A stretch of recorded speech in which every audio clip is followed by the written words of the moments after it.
We'll call the meeting to order and let's do the pledge.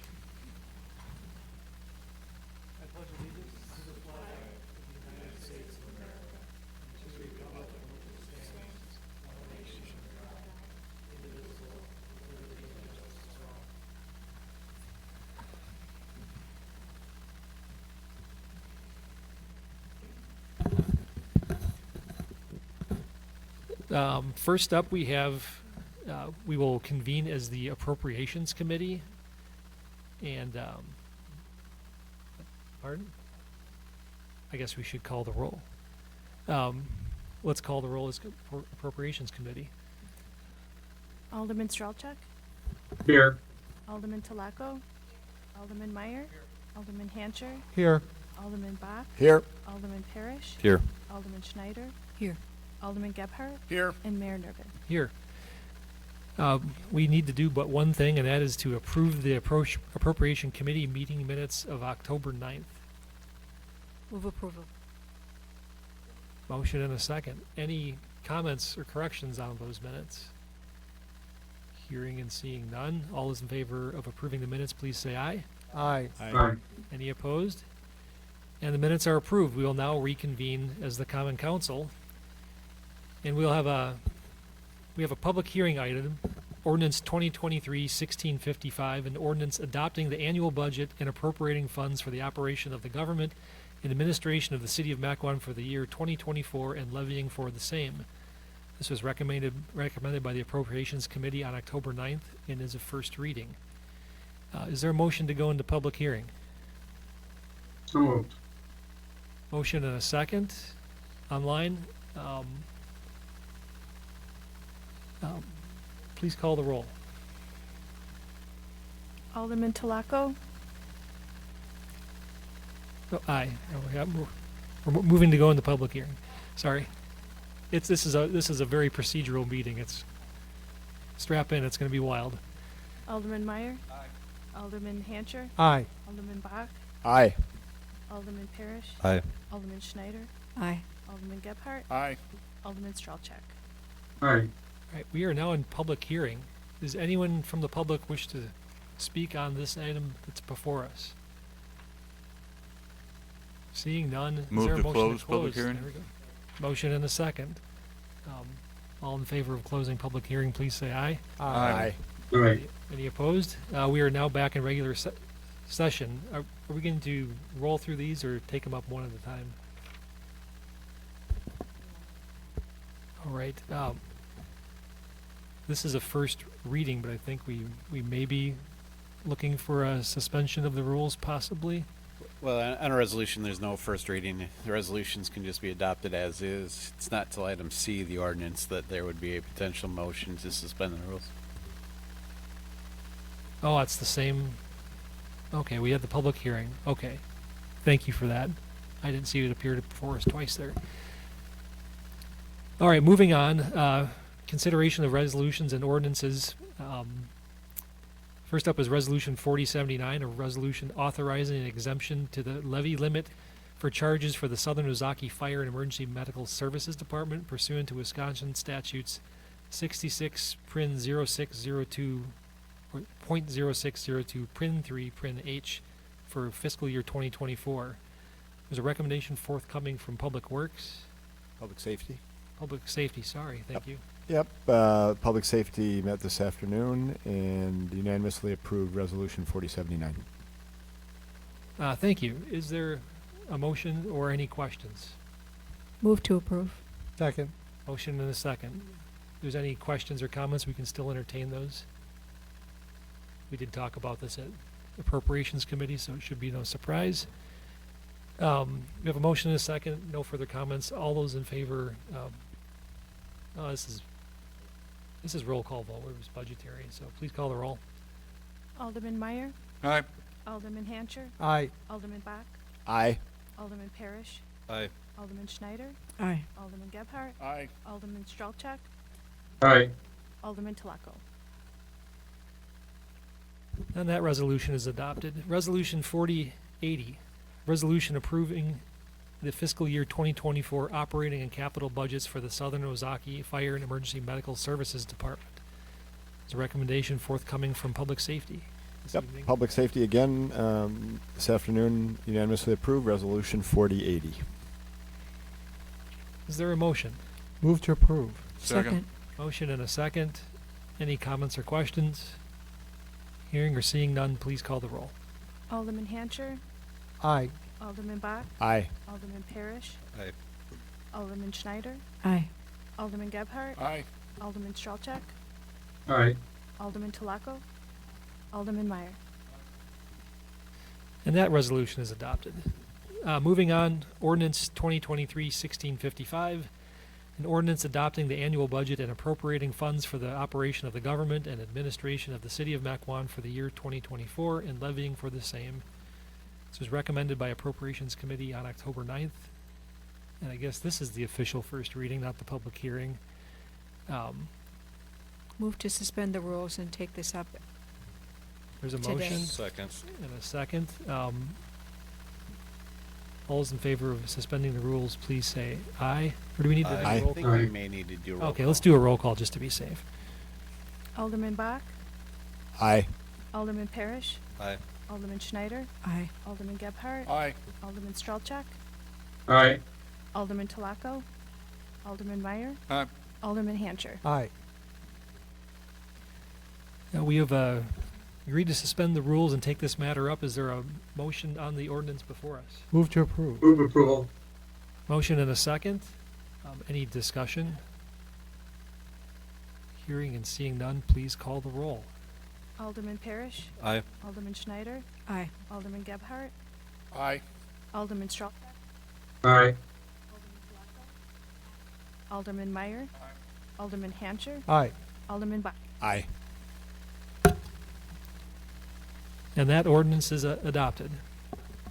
Moving on, we have personal appearances and public comment. So citizens wishing to address the council on any matter not on the agenda may do so at this time. If you desire to be heard on any agenda item, you may be heard when that item is considered. Please speak into the microphone at the podium. Time limit is 5 minutes. Is there anyone here this evening who wishes to speak on anything not on the agenda? Seeing none, we'll move on to public officials' reports.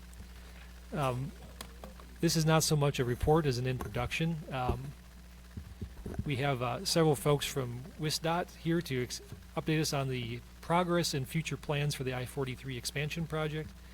So we'll ask them to come up. We have Jeff Stone from Kapoor, Bianca Clayton from WISDOT, Tony Keegan and Rachel Andrioli from HNTV Consulting. And they'll tell us about all the wonderful things we've been seeing along the east side of Mequon and give us a preview for 2024.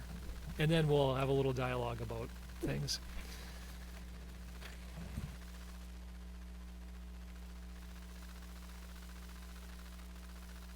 Ladies, just be sure to push the green button or on the microphone so we can hear you. It's push to talk. Thank you. Did it work? Okay. Hi, I'm Bianca Clayton. I'm here with WISDOT on behalf of Tom Erdman, the project manager who couldn't make it. And this is, as you said, Rachel Andrioli with public involvement, Tony Keegan with our traffic team. And they are here to give you guys an update on how our I-43 North-South project's going.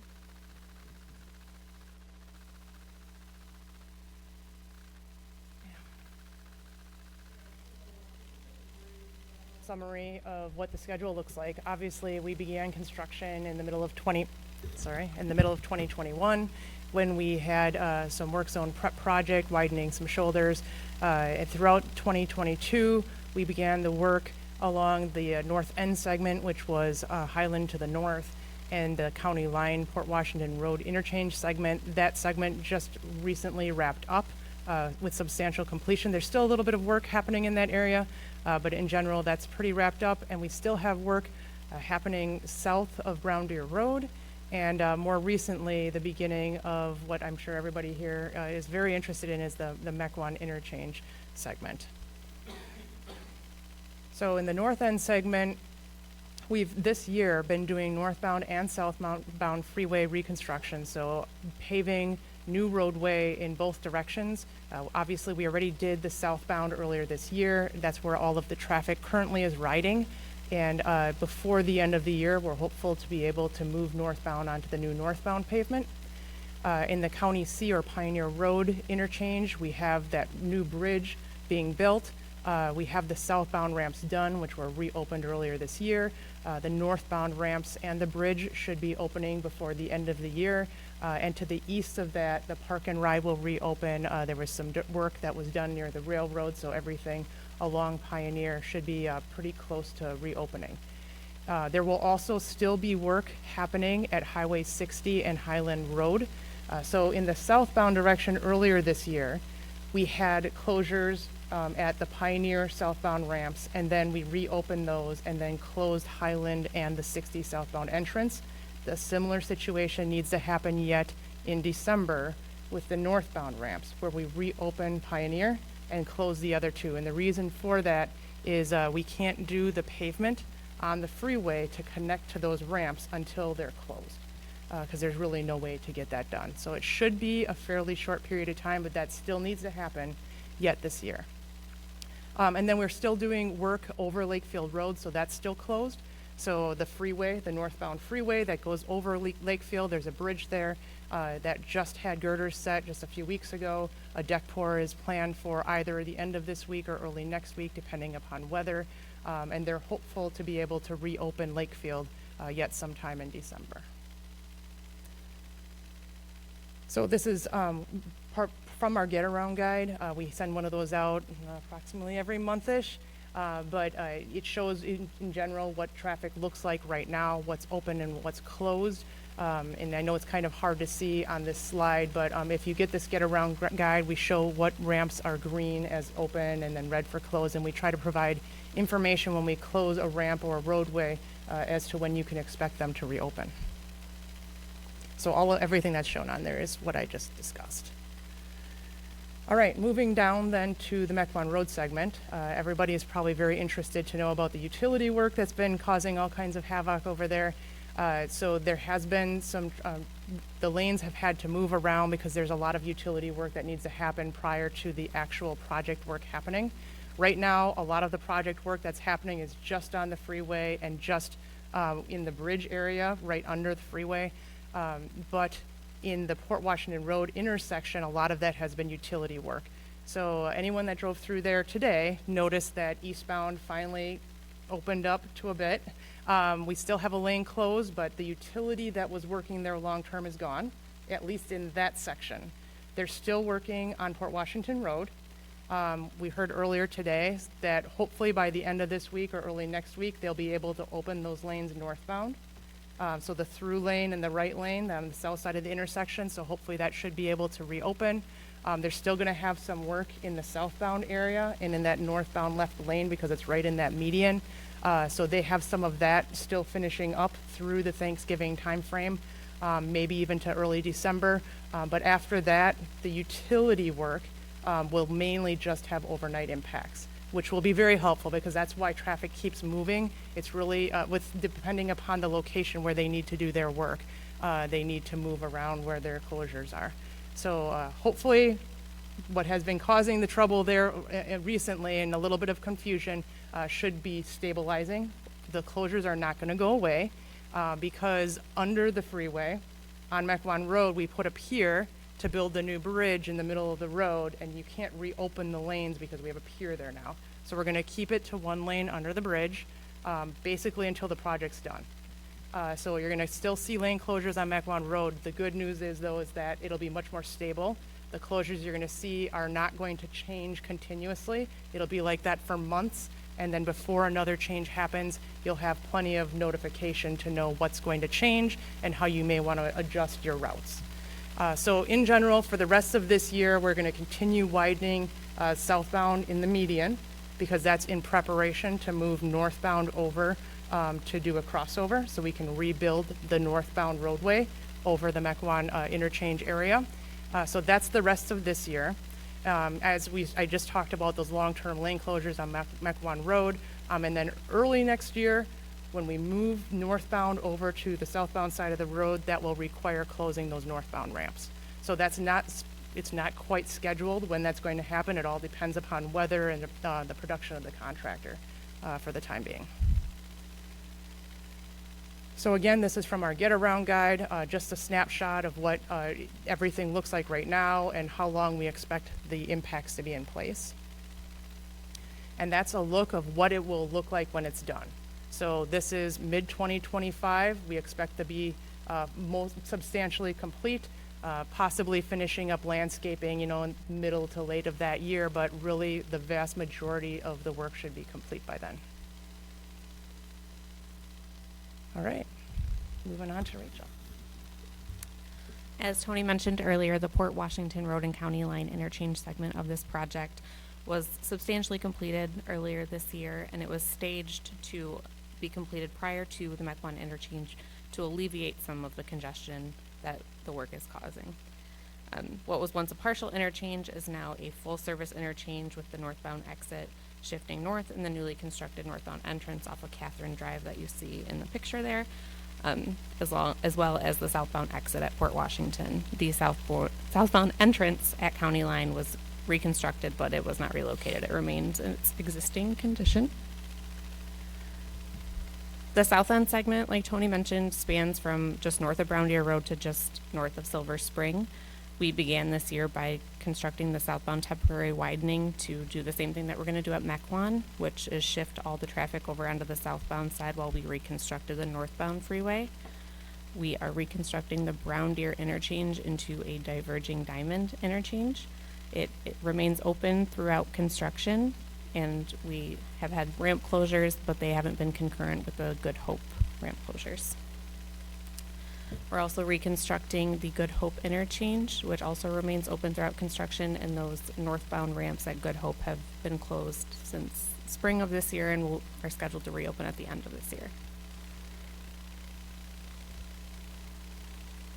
And this is, again, from our Get Around Guide, just shows the current configuration. All the movements at the Brown Deer interchange are currently available, and aside from the eastbound left turn onto northbound I-43, that has been restricted because of, and you'll see in a couple slides, the way that we're constructing the diverging diamond, we need additional space to construct that. Again, the Good Hope ramps have been closed and will remain closed through the end of this year. As part of this project, we're also constructing local roads in Glendale, and we're relocating that Union Pacific Railroad bridge over I-43. We're shifting that just to the north, so Jean Nicolay Road from Bender to Fairfield Court has been closed for the majority of this year and is scheduled to reopen at the end of this year. We also have had some work on Port Washington between Bender and Coventry, widening that to 4 lanes. This is just a rendering of the Good Hope Road interchange, what it'll look like in its final configuration. We just did a traffic switch over the weekend where we've placed east and westbound traffic onto new concrete, so you can begin to see when you're driving what it'll kind of look like in the final condition. And this is the diverging diamond interchange that'll be constructed at Brown Deer Road. So you can see that while maintaining traffic and constructing at the same time, it does come with its challenges. So movements may be restricted. And again, when we go to reconstruct those northbound ramps next year, they will be closed for a time.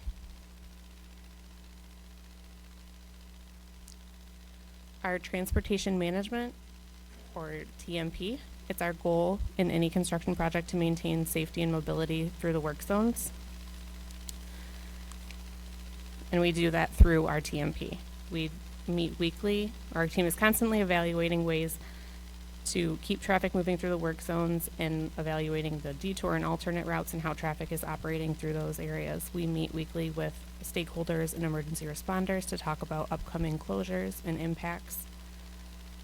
And we aim to influence the proper route choice for motorists. It's always our goal for motorists to have no surprises on their route to and from work.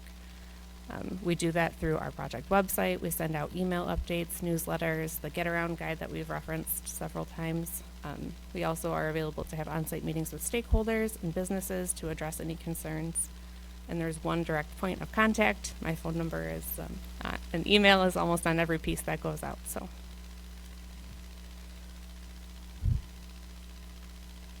The next slide is just our project website. you'll see that we've broken down updates into each segment of the project. So if you're looking for a specific area, you don't have to dig through every update. You can select the area that you're interested in and look for the updates there. It also has a weekly construction forecast, our get around guide that we update monthly, and also some project pictures that are nice to look at. Are there any questions? Thank you for the overview. Turn it back to the council here. I see Alderman Bach signaling me. I'm sure he's got some comments on Highland Road. Yeah, thank you. And thank you for all your good work on this. I mean, the logistical challenges here are, unbelievable. But, overall, I think it's great. If people would slow down a little bit, it'd probably be even better. But actually, Google Maps have been super helpful. I have to use them now anytime when I go anywhere in the city because it changes so fast. But they have been pretty accurate. So, because things change so quickly. But as the mayor said, I represent the 5th district, which includes the Highland interchange, and so I lived in Mequon for 30 years. We've been hearing about that interchange for at least 25 years, and so it finally happened. And overall, it's terrific.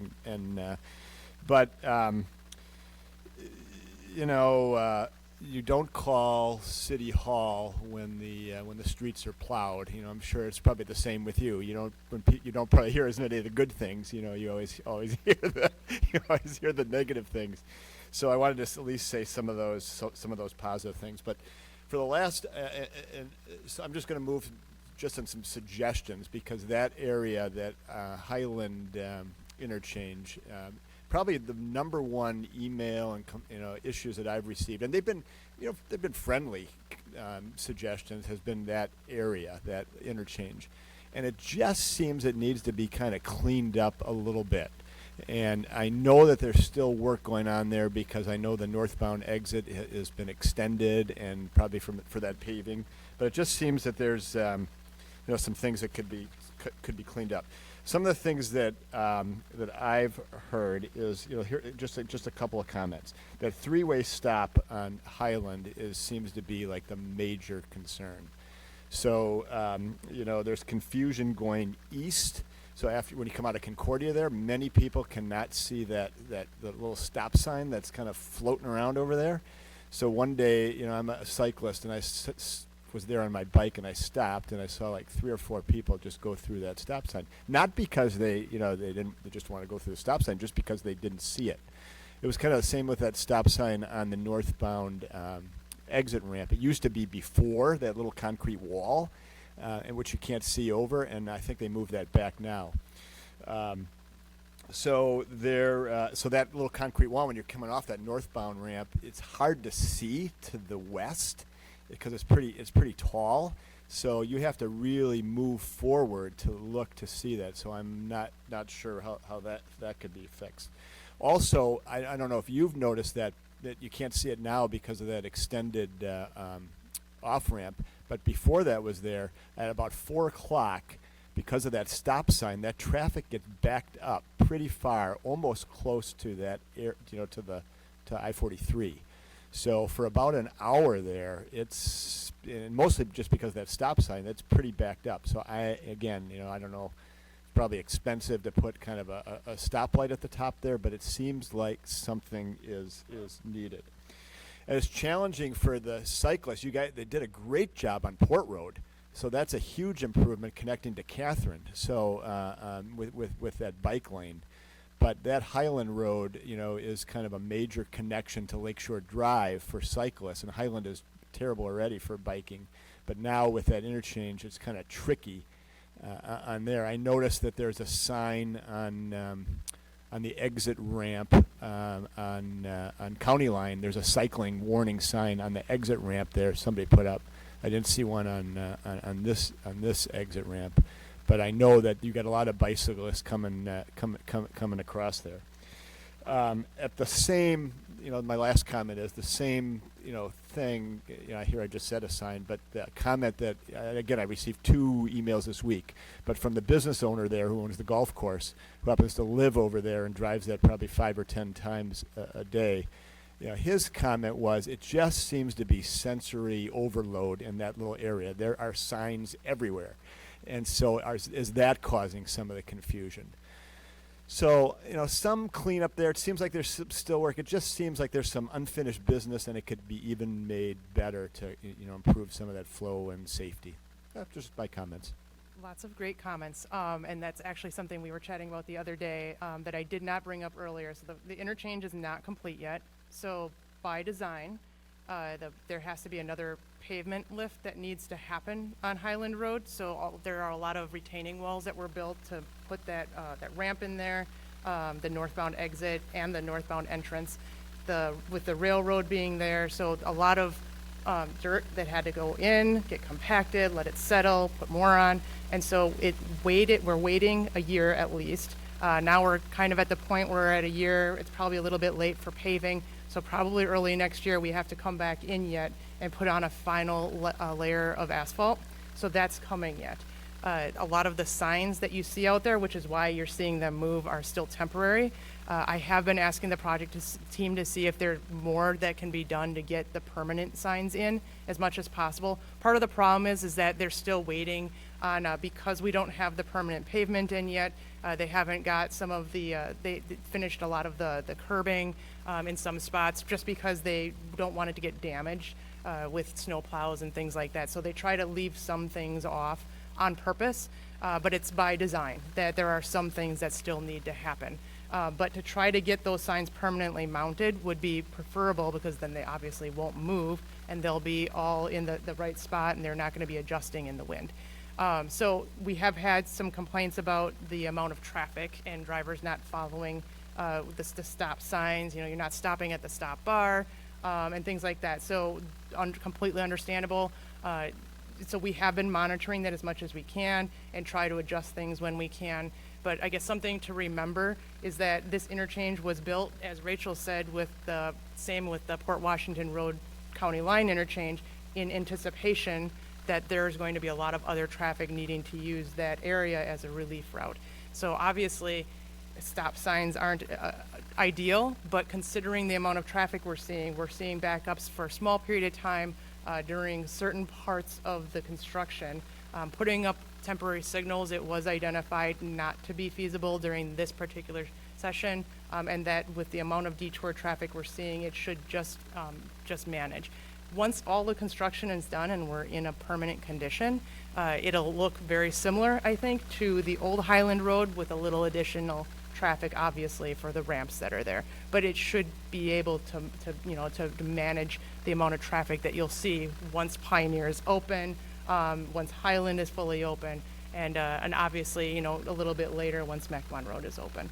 But we'll have to continue to monitor it. In general, just trying to get drivers to stop when they're supposed to stop is going to be our number one goal.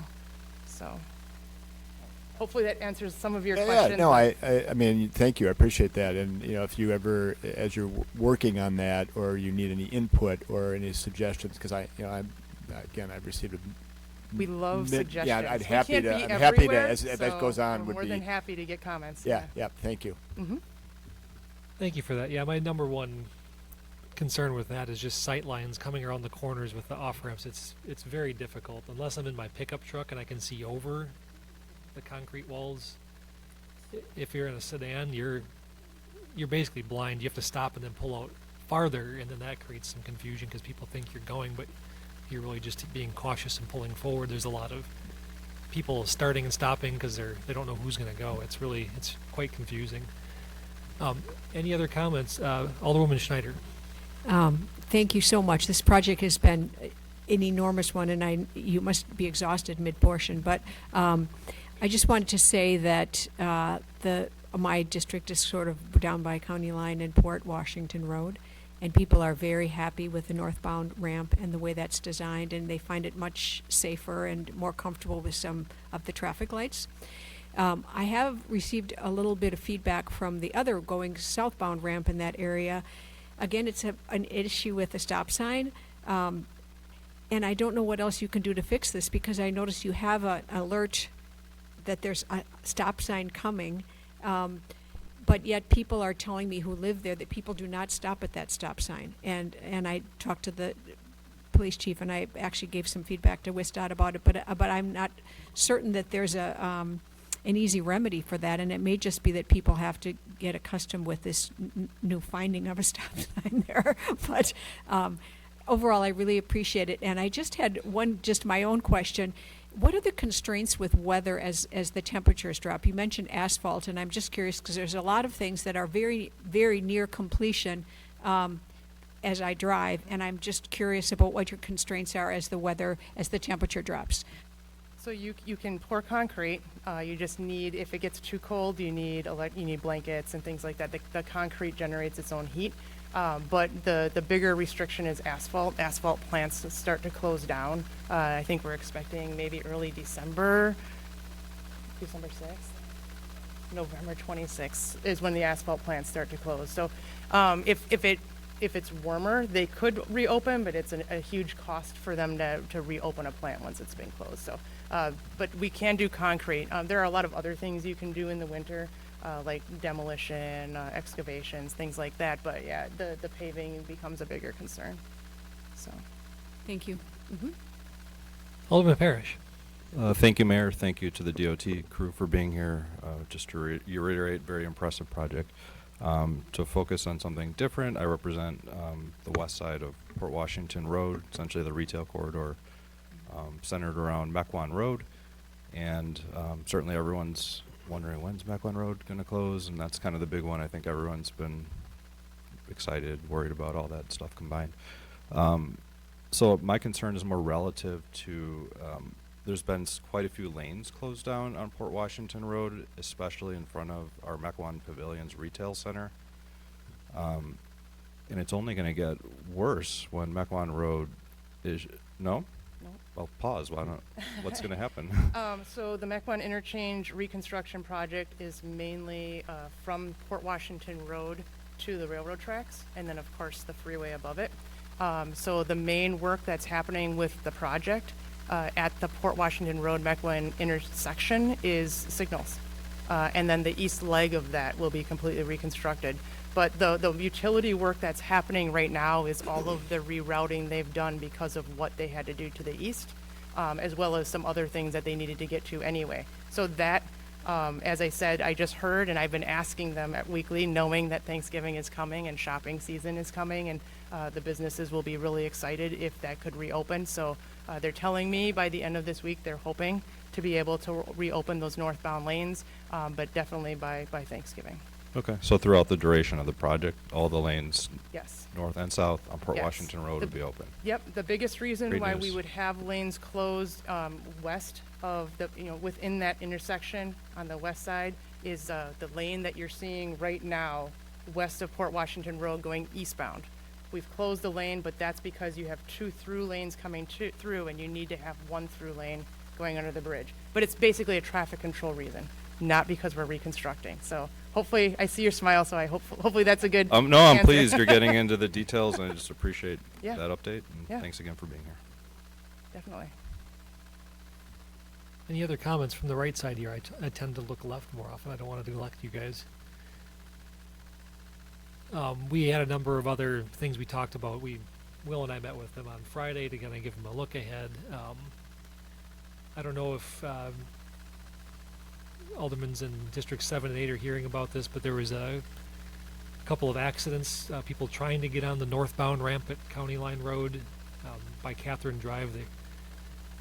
One motorcyclist overshot the on-ramp and just plowed into the property to the north, and we actually had a car versus house situation in that same area maybe a week or two later. So we discussed maybe finding ways to draw more attention to the fact you actually have to turn left to get on the freeway. I think that's where the stop sign was you were talking about, Alderwoman Schneider. I've come close to missing that one myself, and I'm looking for it. I think it's just getting used to it. Then we talked about a number of other areas, like the stop sign on the east side of the freeway interchange at County Line Road, where you're coming from Port Washington Road onto Port Washington Lane. There's a stop sign there, but if you stop, you can barely turn your neck far enough to look backwards. It's very awkward, and it's been a source of a couple of email inquiries I've gotten. And then there was I think the last thing we talked about was remember we all voted to add, well, not all of us voted for it, but a unanimous number of us voted to add the traffic signals at Port Washington Road and County Line Road, because of some safety concerns from the residents there. And one observation I had, which we talked about last Friday, was I'm almost certain that intersection would have been needed to be signalized anyway, given where the sound wall is. If there's just stop signs east and west, and you're traveling east, and you look to the south, you can't possibly see down the road far enough because of where the sound wall was. So we talked about them looking into the sight lines that would have been created there, and exploring the possibility of maybe trying to get us some of our money back that we invested. I wasn't given a lot of hope, but we're exploring what we can do there, because I'm sure we would have created a hazard there. Much like I'm concerned we may have created some small hazards on the county or the Highland Road interchange with some of the sight lines. It's awkward. It's not capable of holding high volumes of traffic very well.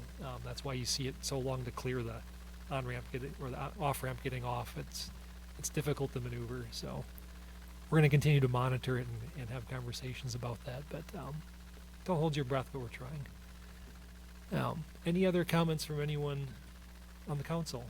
Thank you for your update. It is, it's like 95% great stuff, and there's a few little pain points. It has been impressive to see how fast the overall project's been going, and I'm amazed every day when I drive by and see what's done. It's clear you guys are on it and on schedule, and you guys want it done as bad as we do, I'm sure, because you're living it every day. So thank you for everything you're doing, and we'll see you again soon for another update. Thank you. Oh, thank you. I have just one more public officials report. It's a proclamation proclaiming tomorrow America Recycles Day. So here goes. The City of Mequon recognizes the importance of protecting and preserving our natural resources and adopting conscientious habits that will improve our daily lives and bring about a cleaner, safer, and more sustainable environment. The average American discards 7.5 pounds of garbage every day. Although there has been a significant increase in the amount of recycling in Mequon to date, we must continue to focus on other initiatives such as waste reduction, composting, the reuse of products and materials, and purchasing recycled products. To focus the nation's attention on the importance of recycling, businesses, industries, government agencies, nonprofit organizations, schools, and individuals have joined together to celebrate America Recycles Day 2023 and are encouraging their employees, customers, membership, and all citizens to pledge to buy more recycled content products as an environmentally efficient and economically smart habit. It is important that all Mequon residents and businesses become involved in recycling activities to learn more about the many recycled and recyclable products available to them as consumers.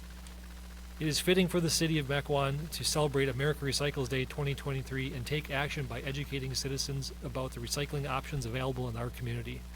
Accordingly, I, Andy Nurbin, Mayor of the City of Mequon, on behalf of all citizens of the City of Mequon, proclaim November 15th, 2023 to be America Recycles Day, and I encourage all residents to recognize the importance of recycling. That's all I've got. Mr. City Administrator, do you have a couple of announcements? Mayor, I do not have a report this evening. Thank you. I thought of one additional item, and it's happening tomorrow. The City of Mequon and the Village of Thiensville were recognized with an award from the Wisconsin Policy Forum for an intergovernmental cooperation for the merger of the Thiensville and Mequon fire departments, creating the Southern Ozaki Fire and EMS Department.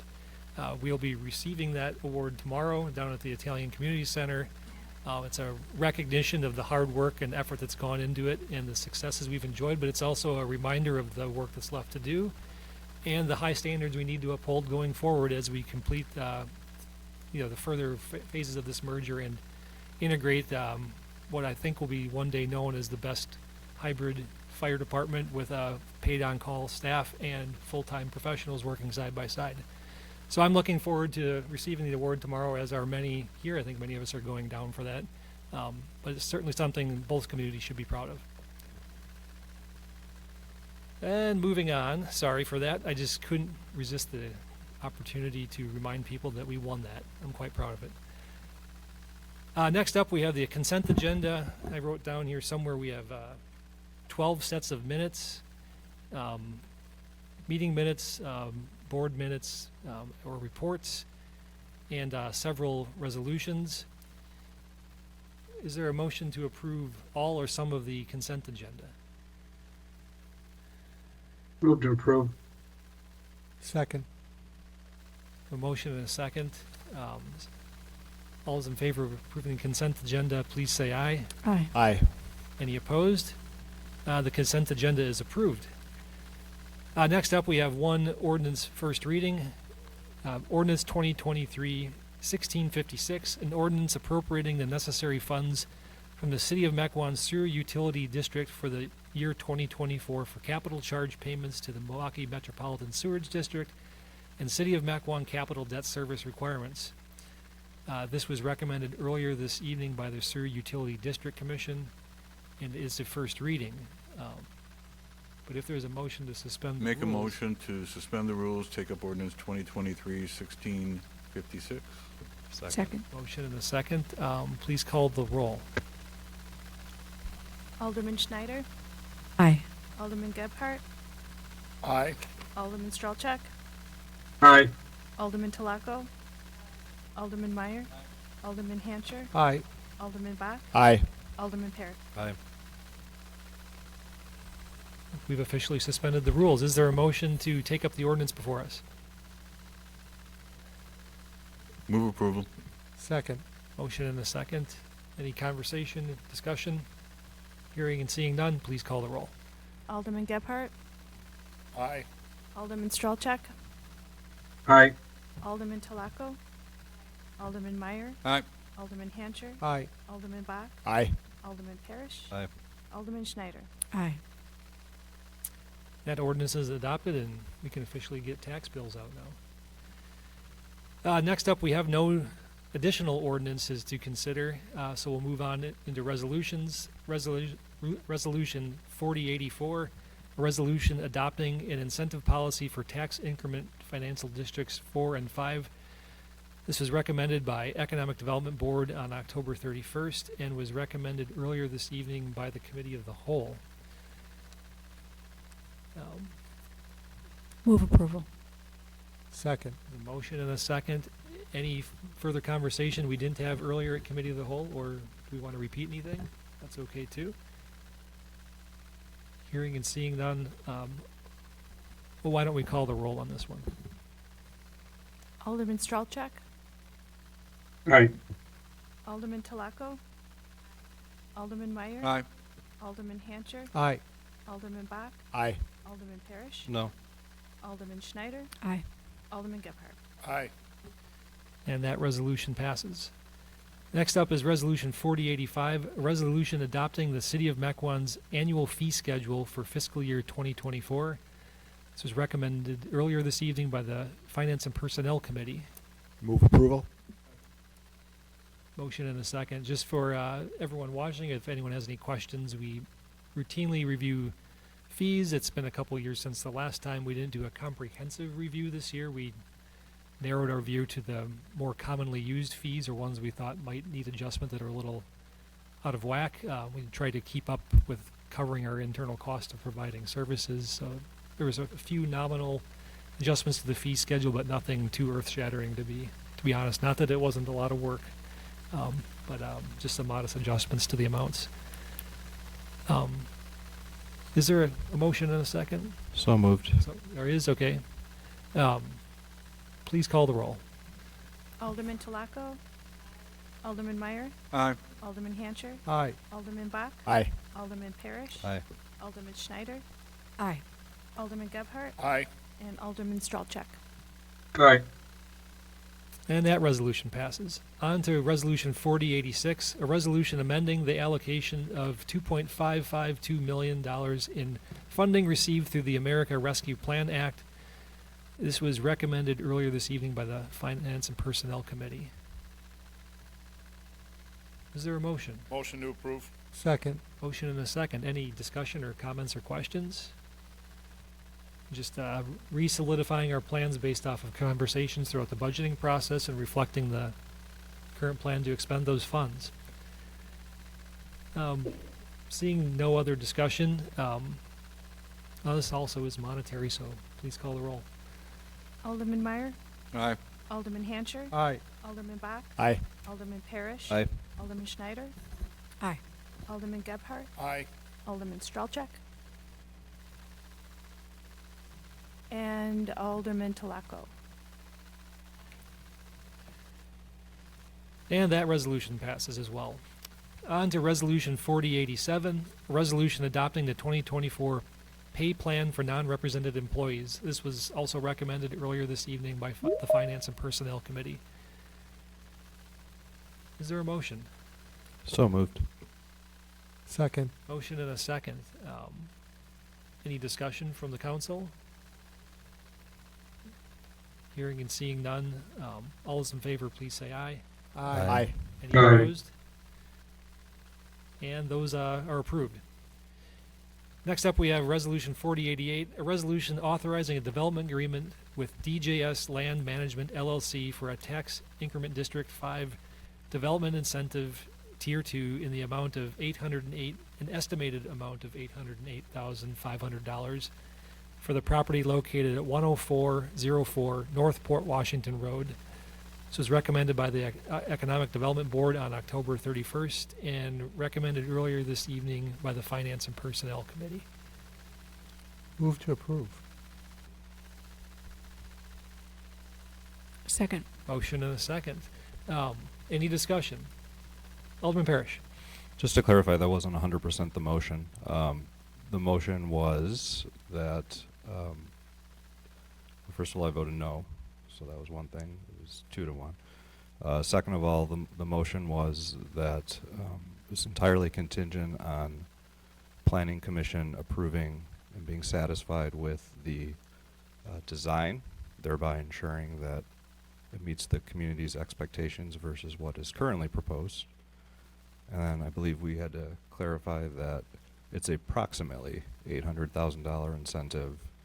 That is not the incentive, primarily being because it could ultimately be assessed for less, which I think it will be, and I think the increment will be probably less than the 800,000. So it's approximately that. That is not. It's a the good incentive. clarification. Yes, it was approved as amended with the terminology approximate or Estimated. was the word we were looking for. estimated incentive.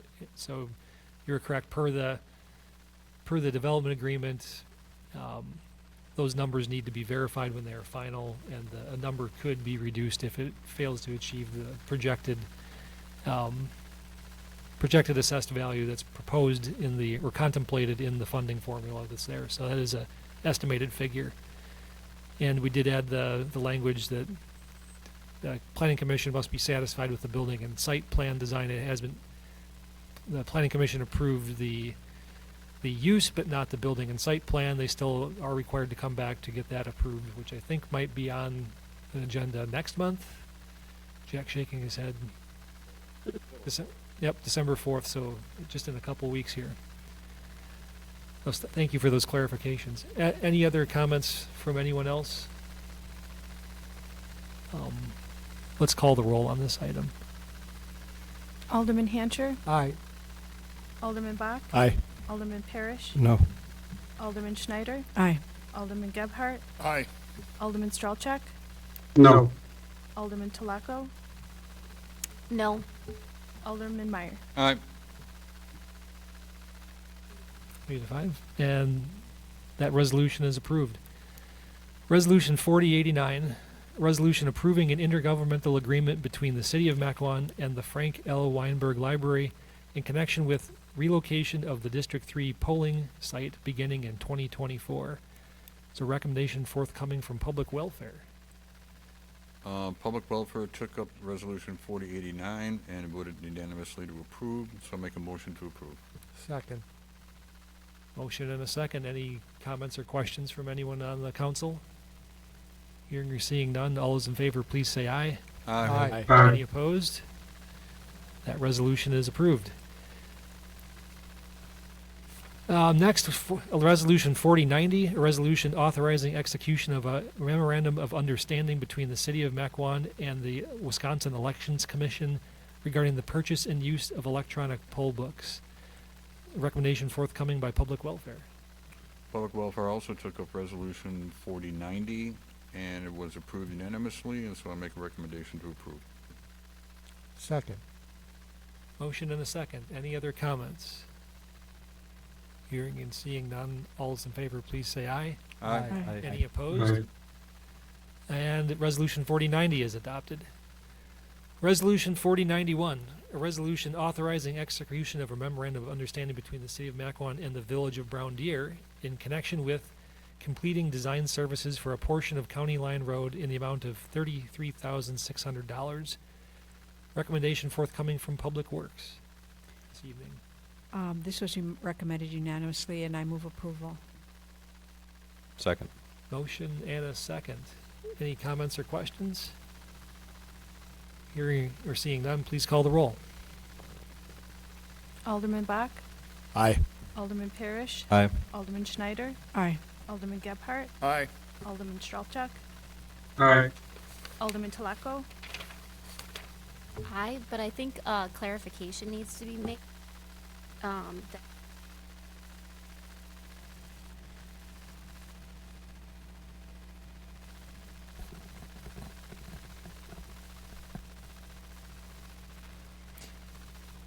Correct. It's 50-50, and Mequon's actually paying a little more because we're doing one other little We portion added on a that's unique project. to us. Right. Yeah. So what, does someone have the final amount? We're not approving the 33,600. That's the total cost?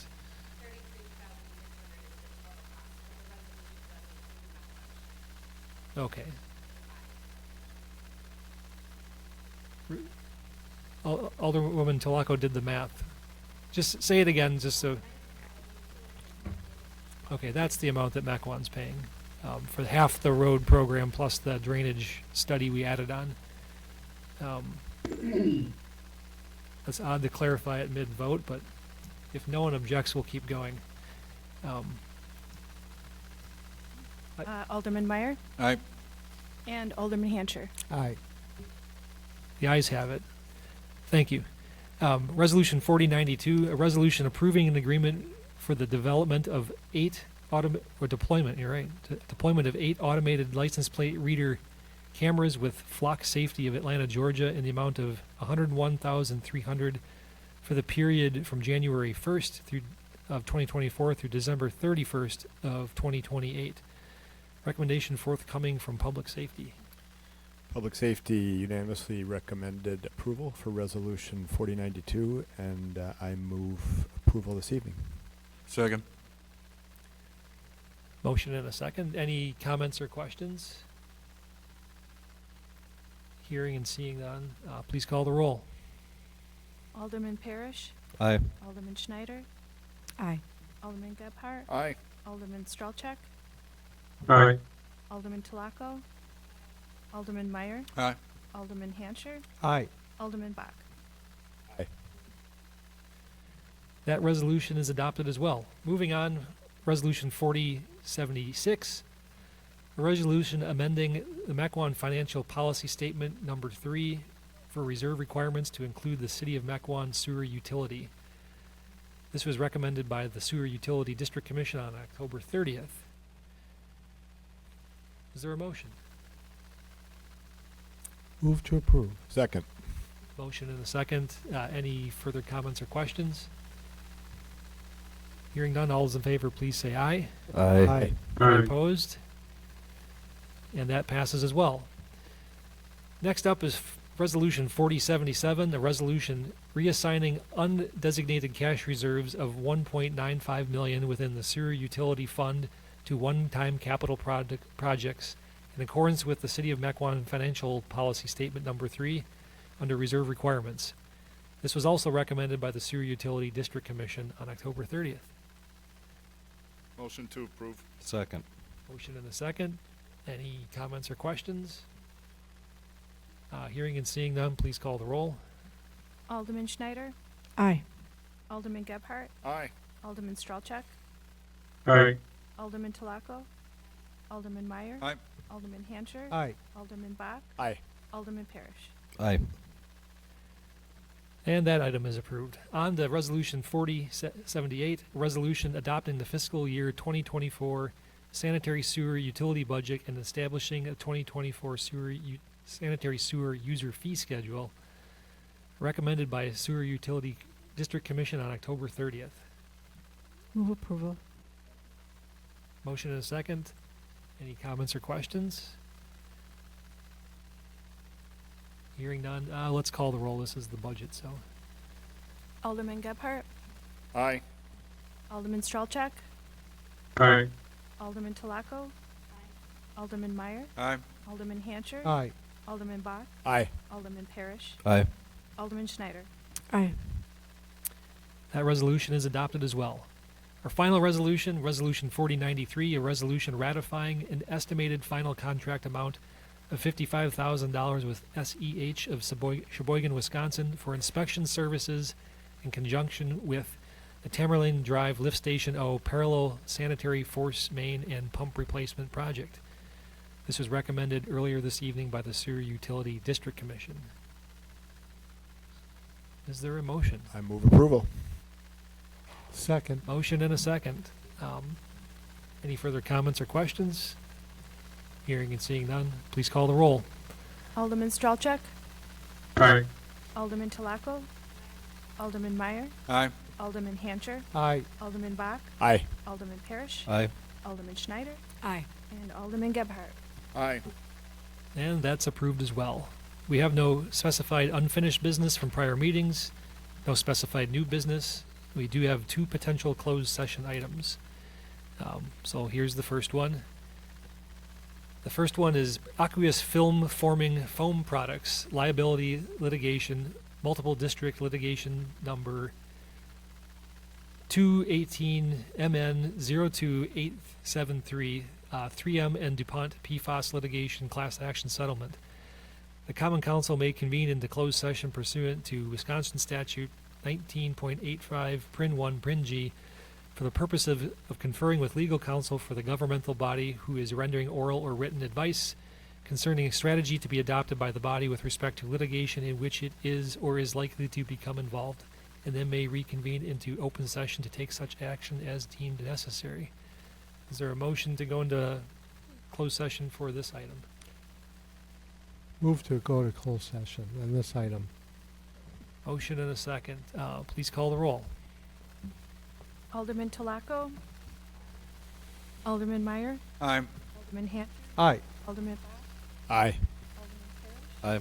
Alderman Schneider, Aye. Alderman Gebhardt, Aye. Alderman Stralchuk, Aye. and Aye. So there's one down, one to go. The next one is request to transfer a reserve liquor license to the Village of Thiensville. The Common Council may convene into closed session pursuant to Wisconsin Statute 19.85, Prin 1, Prin E, for the purpose of deliberating or negotiating the purchasing of public properties, the investing of public funds, or conducting other specified public business whenever competitive or bargaining reasons require a closed session, and then may reconvene into open session to take such action as deemed appropriate.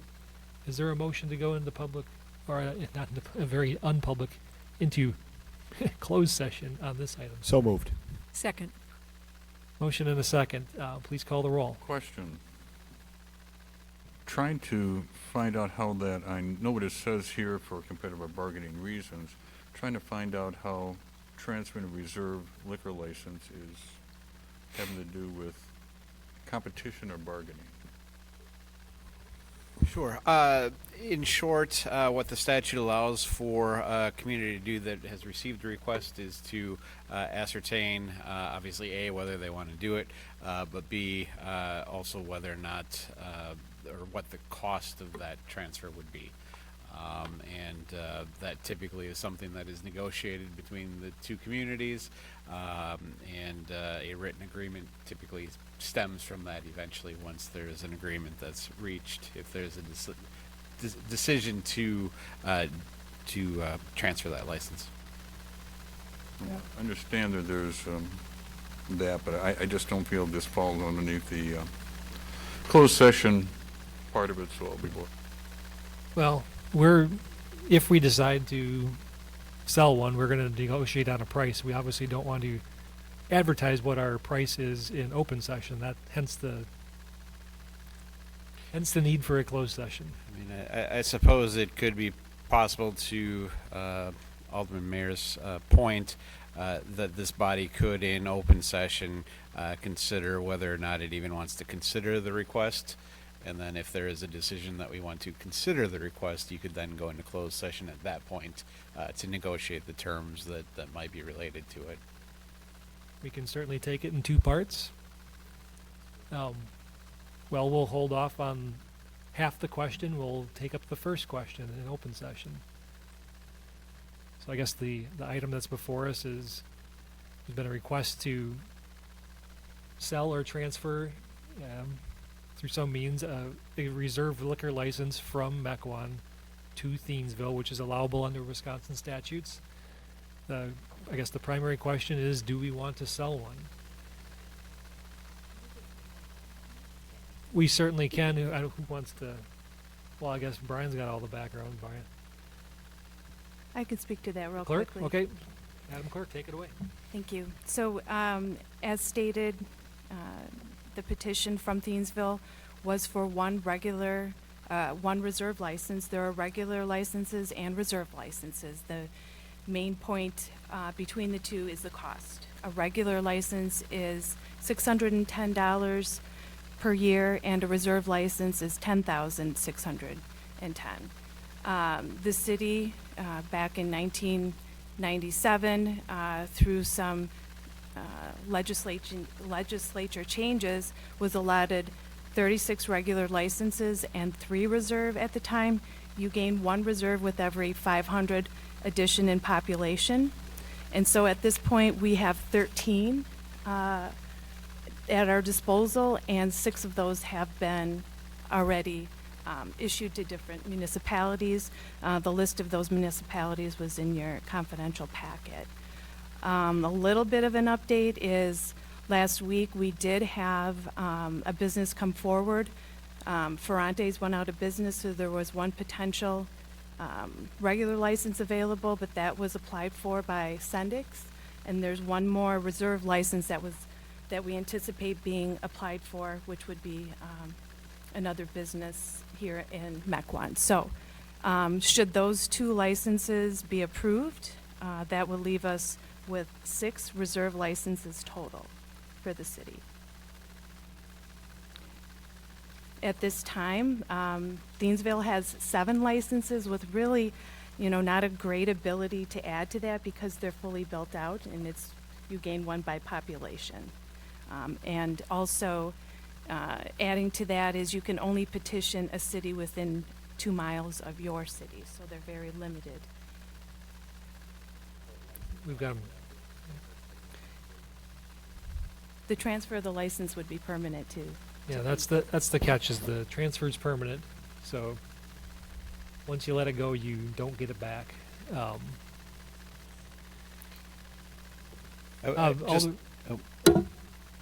A little more clarification from Sure, I was just going to add that just because Thiensville has no regular licenses or reserve licenses, there are provisions in the statute that would still give them the opportunity to have licenses in certain circumstances. For example, the most common of which is a restaurant that has a certain number of seats. I think it's 300 off the top of my head. That makes a certain percentage of its revenue from food as opposed to like just a pure bar type situation. A couple other similar circumstances that they could potentially rely on to have licenses issued. Based on what we know to be the request here, we don't think any of those exceptions would qualify in this case for the particular applicant that they have seeking the license, but otherwise they would have some flexibility sometimes.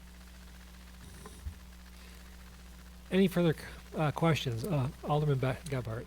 I'm still a bit unclear on what the difference is between a regular and a reserve license. I understand there's a difference in cost, but there shouldn't be a difference in benefit with that as well. The only other difference between the two is a regular license you can move within the city. Say, for instance, your business moves across town, you can take it with you, and a reserve license is specific to that location. Other than that, the difference, unless Attorney Sadak wants to state otherwise, the only difference is the cost. And that extra 10 grand is a one-time upfront cost, and then it's the same $610 after that. But if you moved across town, you'd have to pay the 10 grand again. Yeah, the state did it. It doesn't have to make sense. I see puzzled look on your face. Alderman Parrish. Quick clarification, isn't this for Shawleys, and don't they already have a liquor license? It's for Shelley's across the street, which is across the street. It's the smaller building across the street from the bigger building.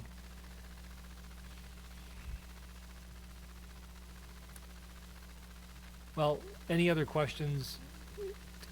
Otherwise, we can just have a simple up-down vote if we're willing to Well, contemplate parting with one. yeah, I'm just going to say, I think that, the size of Mequon and that, and the possibility of us having more need for our liquor licenses in the future, I'm not overwhelmed, but overrides the, would you like to be a good neighbor with the city or the town that you're dealing with? And you'd like to be that way, but those same type of requirements for us to get an extra one should we need it, having 300 seat capacity, stuff like that, would be actually kind of tough for us to fill too, side of that area. So giving one away or selling one to a neighboring community inside that when we might need one in the future, I don't think that's a good thing for us to do. Alderwoman Tlaco. I'm in a line with Alderman Meyer. Oftentimes, a liquor license is the viability of a restaurant succeeding or not succeeding. I don't think at this point any financial gain would make a big impact on Mequon, but it would make a big impact on trying to get restaurants, businesses to be successful and to want to be here. So I am not in favor of this. Alderman Parrish. Yeah, I was originally inclined to support our good neighbors in Thiensville, but I mean, just hearing that it's for a business that essentially already has one. We're just talking about a little building across the street. I don't know, it seems, I guess I'd be open to future requests, but for the purpose of the request at hand, and Shelley's is a wonderful business. They're so entrepreneurial and wonderful, but this doesn't necessarily seem to be in the best interest of our taxpayers. So. Any further comments or questions, or should we call the question? All right, we will call the question. Why don't we do a roll call vote on this one? Just so it's not ambiguous. Please call the roll on whether or not just a simple question of whether we're willing to part with one at this time. Oh, okay, we need a motion, I guess. So someone should make a motion. It's weird because the motion doesn't fit the Motion to not approve. motion to not approve transferring a license. Second. Motion and a second. Okay, now let's call the question. Thank you for that. Alderman Strelchak, Aye. Alderman Tlaco, Alderman Meyer, Aye. Alderman Hancher, Aye. Alderman Bach, Aye. Alderman Parrish, Aye. Alderman Schneider, Aye. Alderman Gebhardt. Aye. All right, that'll conclude that item. We have already voted to go into closed session on the PFAS issue. I do not anticipate we'll return. Good night, everyone.